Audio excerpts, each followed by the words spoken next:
Hello, traders. FX Pip Collector here. Today is Tuesday, June 11th, and I'm going to be analyzing the euro yen, starting on the monthly, working my way down to the 1 hour time frame for the full top down analysis. So on the euro yen, I'm definitely still very bullish. I still think this is very clearly a big 1-2, and I still think this is all one trend for a wave 3. I don't even think the wave 3 is over, and it possibly could drift up to a higher fib level just to end the wave 3 before we actually make a wave 4 and a wave 5 just to end the trend that started way back here about 4 years ago.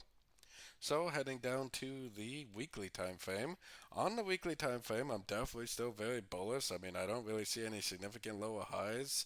I don't see a break of structure down. I still think that there's a very good likelihood that we're heading up to one of these higher fib levels just to end a wave 3 trend. So taking it down to the daily time frame. On the daily time frame, we definitely have been drifting down, and I was kind of curious to see if whether it was going to turn into a bigger correction, maybe go down to one of these lower fib levels. But really, there's no evidence of that even happening. And honestly, I think we should still be looking for longs in an uptrend, especially on shorter time frames. Going down to the 4 hour time frame, it kind of looks to me like we already made one down, three up, and then five down. It looks like we already got an ABC correction to the 38%.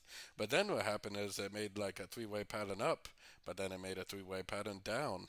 So more likely than not, this is going to hold, and more likely than not, I think it's going to keep on making those higher highs, higher lows. For me, buying the dip on this yen pairs is pretty much the only strategy that we should be doing over the past 4 years. Who's to say that these yen pairs are not going to continue to trend for a couple more years? So I definitely am looking for longs at the end of pullbacks. Going down to the 1 hour time frame, definitely very overlapping, but I guess you could say this is probably a 1, 2, 3, 4, and 5. Then this is probably an A right here. This is probably a B, and this is probably a C. That means that this right here is probably more than likely a correction to this last push up. So if you do see three waves down, you do see impulsive up, especially if you throw your Fibonacci retracement on this last push. If you see three waves down, a Fibonacci bounce, and a golfing move to the upside, I definitely would take it as a long for the continuation of the uptrend. So don't forget to join my free Discord group, which is linked down here in the corner. And don't forget to check out my website if you'd like to get access to my live trading sessions and access to all my swing trade setups. As always, thank you and happy trading.